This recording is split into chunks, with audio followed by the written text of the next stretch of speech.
chial party them na pu thazuang kham le adang ten pal amar ko chem dam ni po alen vele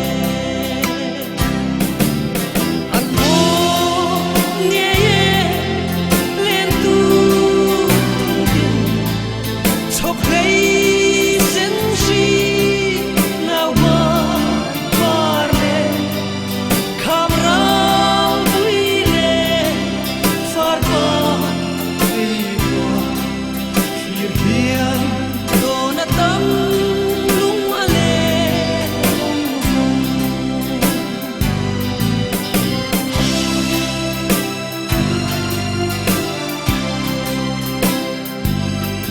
far pa phei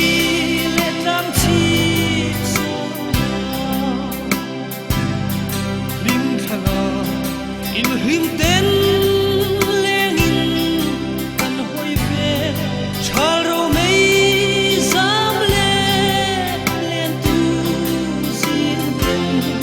rol du si illumin len tu an mo nie ye len tu